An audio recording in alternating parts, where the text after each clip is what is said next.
başarılar diliyorum. Herkese merhaba. Sağ olun. Biz Yavuz elinden geliyoruz. O yüzden biraz bekledik. Hoş geldiniz. Hoş geldiniz. Yeni eğitim teknik yöntemleriyle ilgili neler yapılıyor? Bununla ilgili bir proje çalışması neticesinde şehrimizde de 750 öğrencimizin katılımıyla bir öykü yarışmasında içerisinde yer aldığı EBA'nın, dünyanın en büyük eğitim ve bilişim ağının tamamen ücretsiz, çocuklarımızın okulda parti projesiyle birlikte entegre kullandığı projede kullanılan bir sistemi daha yaygın, daha aktif ve daha doğru kullanmayla ilgili bir farkındalık oluşturma projesi aslında bu. Projemizin önemli bir ayağı, tabii sizin hem kurucu Aile Sosyal Politikalar Bakanı olmanız, hem başkanlığınızda bir engeller dairesi başkanlığı olması, bizi görme engelli ve işitme engelli çocuklarımızın da EBA'da istifade edebilmeleri, fırsat eşitliğini sağlayabilmemiz için onları da entegre edecek bir proje geliştirdik.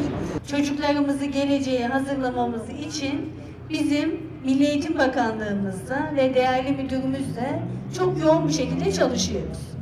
Ve bir iddiamız var. Engelli dostu şehir olmak. Engelsiz şehir olmak.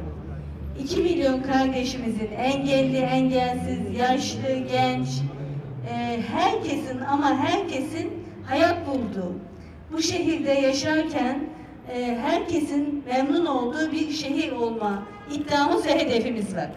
Şimdi engelli kardeşlerimizin önündeki eğitim engelini kaldırmak için değerli bakanlarımızla, değerli müdürümüzle yoğun çalışıyoruz ama en büyük gücümüz Sayın Cumhurbaşkanımız. Sayın Cumhurbaşkanımızın liderliğinde biz sosyal devlet olmayı, engelli kardeşlerimizin gönlüne dokunarak onların önündeki engelleri kaldırma üzerine çok yoğun hukuki düzenlemeler yaptık. Çok önemli projeler yaptık. Onların hayatını kolaylaştıracak şekilde önemli çalışmaları hep birlikte yaptık.